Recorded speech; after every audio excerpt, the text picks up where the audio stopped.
Train کو روکا گیا, پٹری کو بم سے اڑایا گیا اور پھر اس کے تمام 400 مسافروں کو یرغمال بنایا گیا. ہم خراج تحسین پیش کرتے ہیں افواج پاکستان کے ان جوانوں کے لیے جنہوں نے وہاں پر تقریباً تمام مغویوں کو زندہ سلامت بازیاب کرایا. جو جانوں کا نقصان ہوا, جن لوگوں نے جام شہادت نوش کیا, انہیں ہم خراج عقیدت پیش کرتے ہیں. ان کی قربانیاں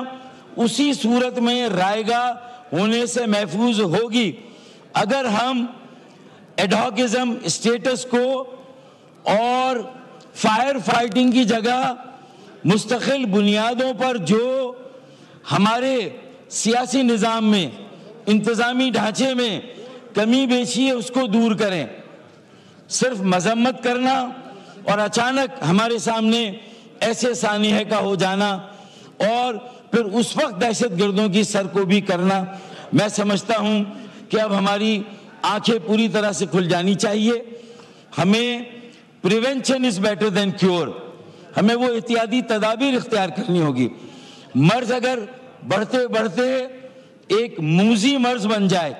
اور پاکستان کی جڑوں کو کھوکھلا کر دیں, ہمارے استحکام کو چیلنج کر دیں, ہماری ترقی کی جو عمل ہے اس کو منجمد کر دے, اس کو فریز کر دے, تو پھر میرے خیال میں یہ ایک لمحہ فکریہ ہے. یہاں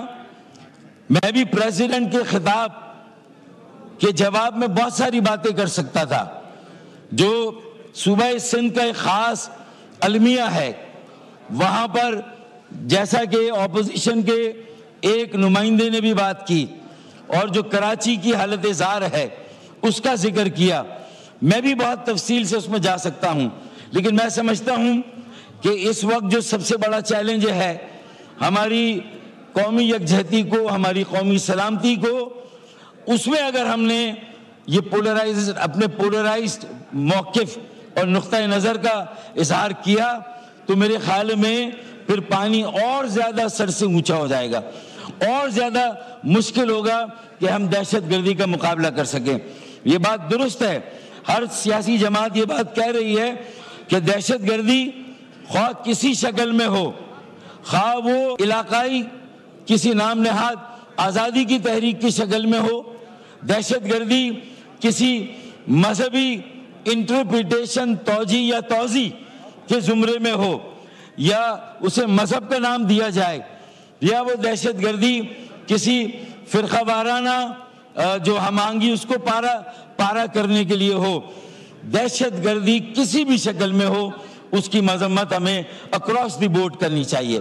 اسپیکر صاحب, جہاں ہم یہ کنڈیم کر رہے ہیں, میں سمجھتا ہوں کہ آج ضرورت اس بات کی ہے کہ جس طرح اے پی ایس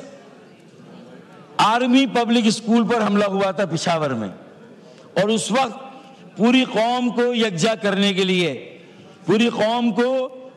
ایک مایوسی سے نکالنے کے لیے, ایک قومی یکجہتی کے لیے نہ صرف آل پارٹیز کانفرنس ہوئی تھی,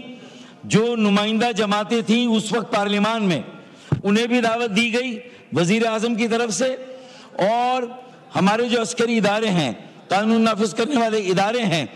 ان کے سربراہان, ہمارے انٹیلیجنس اداروں کے سربراہان کو بھی بلایا گیا, اور قومی سلامتی, قومی یکجہتی کے لیے ایک قومی اتفاق رائے قائم کرنے کے لیے ایک سنجیدگی سے گفتگو ہوئی, بات چیت ہوئی, اور جو کاؤنٹر ٹیررزم پالیسی کا مسودہ اس وقت بھی ایم کیو ایم پاکستان نے پیش کیا تھا, اللہ کے فضل و کرم سے اسی کو بنیاد بنا کر یہ نیشنل ایکشن پلان بعد میں وضع ہوا ہے. اس نیشنل ایکشن پلان میں بہت ساری باتوں کو درج کیا گیا, بہت سارے ایریاز کو فوکس کیا گیا, اور اس میں یہ بات بھی کی گئی تھی کہ آج جو ہمارے سیاسی مسائل ہیں, سیاسی بحران ہے, جو معاشی بحران ہے, بے روزگاری, مہنگائی اور غربت کی افرید سر چڑھ کر بول رہی ہے, اسپیکر صاحب جو ہمارے شہروں کے حالات ہیں، خاص طور پہ وہ شہر کراچی جو پاکستان کو 60% سے زیادہ براہ راست اس کے ریونیو میں کنٹریبیوٹ کرتا ہے. صوبائی ایکسچیکر میں کراچی کا کنٹریبیوشن 95% ہے، لیکن آج کسی کی توجہ نہیں ہے. بلوچستان میں اگر کچھ بھی ہے اور کچھ بھی ہوگا، اللہ نہ کرے اس کے بعد اس کا سب سے پہلا اثر کراچی پر ہوتا ہے. ہمیں ہر طرف ہر جگہ بند باندھنے کی ضرورت ہے. میں یہ سمجھتا ہوں کہ نیشنل ایکشن پلان میں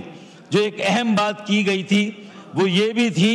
کہ آرٹیکل 140A کی. دوسری جانب لاہور میں علامہ طاہر اشرفی نیوز کانفرنس کر رہے ہیں.